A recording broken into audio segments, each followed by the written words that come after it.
Hello friends, ఎలా ఉన్నారు? అంతా బాగున్నారు కదా? ఈరోజు కూడా మీ వెరైటీ కిట్ ఒక వెరైటీ రెసిపీతో వచ్చేసింది. అవునండి, చాలా ట్రెడిషనల్ అండ్ ఈజీ బట్ చాలా చాలా రుచికరమైన రొయ్యలు దోసకాయ కాంబినేషన్ ట్రై చేసేద్దాం. ఎంత పర్ఫెక్ట్గా ఉంటుందో నేను చెప్పినట్లు చూసి చూడండి. అండ్ ఫస్ట్ టైం కనుక నా ఛానల్ని చూస్తున్నట్లయితే కనుక సబ్స్క్రైబ్ చేయండి ఫ్రెండ్స్. ముందుగా మందపాటి బాణలిలో ఇలా కొంచెం డీప్ ఫ్రైకి సరిపడినంత ఒక 2 గరిటెల నూనె వేసుకోండి.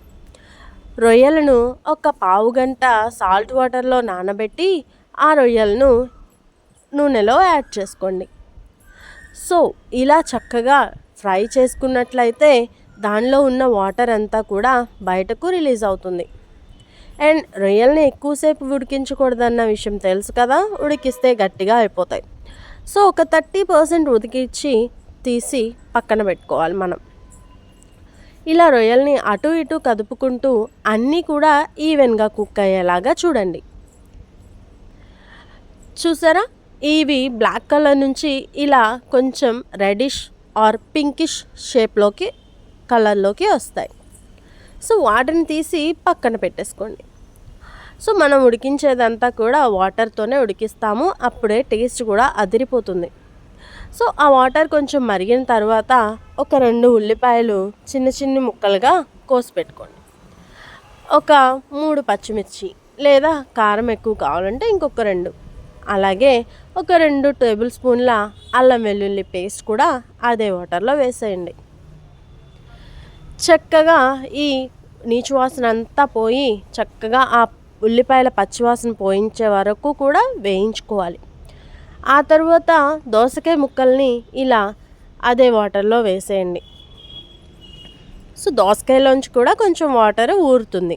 సో అవి కూడా మగ్గి నూనె ఇలా పైకి తేలిన తర్వాత ఒక 1/2 స్పూన్ పసుపు, టేబుల్ స్పూన్ కారం, 1 టేబుల్ స్పూన్ ఉప్పు రుచికి సరిపడినంత చూసుకొని వేసుకోండి.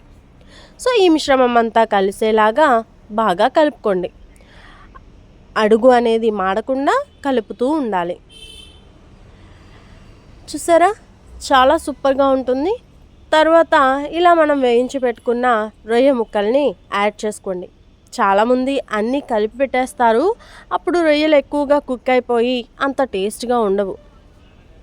సో ఇలా చేసినట్లయితే పర్ఫెక్ట్గా ఉంటుంది. ఫ్రెండ్స్ చూడండి, ఇలా ఒక 10 నిమిషాలు మూత పెట్టేసి వదిలేయండి. చూసారా, నూనె అంతా కూడా పైకి తేలి పర్ఫెక్ట్ కలర్లోకి మనకి వచ్చేస్తుంది. ఫ్రెండ్స్, ఇలాంటి వెరైటీ రుచుల కోసం, రెసిపీస్ కోసం అండ్ ఈజీగా ఉండే టిప్స్ కోసం వెరైటీ కిట్ ఛానల్ని సబ్స్క్రైబ్ చేసుకోండి. ఇలా వడ్డించండి. ఇది బిర్యానీలోకైనా కూడా సూపర్గా ఉంటుంది. రైస్, పరోటా, చపాతీ ఏదైనా కూడా దోసకాయ టేస్ట్ అదిరిపోతుంది. Thank you for watching friends.